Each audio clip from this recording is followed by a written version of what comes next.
আমি এখানে।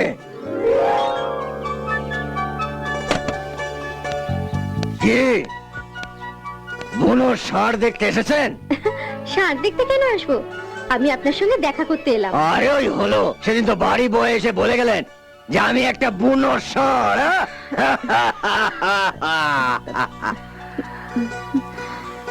আরে আমার এই বাঁ চোখটা চলে গেলে কি হবে? আমার এই কানটা হেব্বি, কেউ মনে মনে কথা বললেও আমি শুনতে পাই।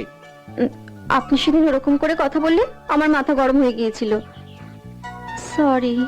ওই পুরনো ঘটনা আমি মনে করতে চাই না, তাই বলেছিলাম। জাগে, কি ব্যাপার বলুন। সেদিন যে জন্য এসেছিলাম আজও সেজন্য এসেছি।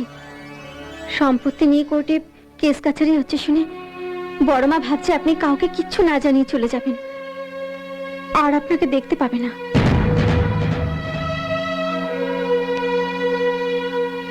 আপনাকে বলার অধিকার আমার নেই। অনুরোধ করছি, একবার আপনি চলুন। বড় মা খুব কান্নাকাটি করছে। একটা চোখ নেই তো, তাই কারো চোখের জল দেখলে আবার কিচ্ছু এসে যায় না।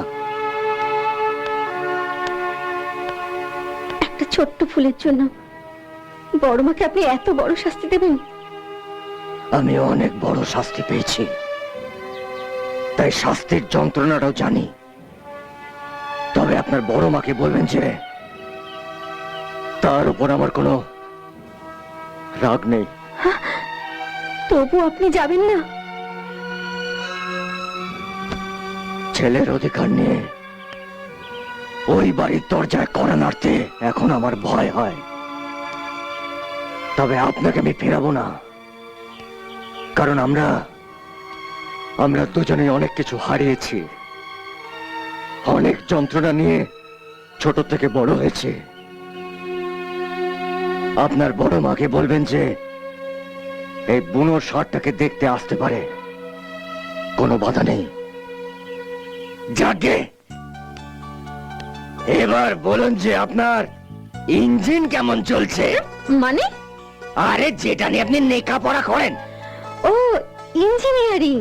ও, একটা ইং বাদ পড়ে গেছে তাই তো? আসছি।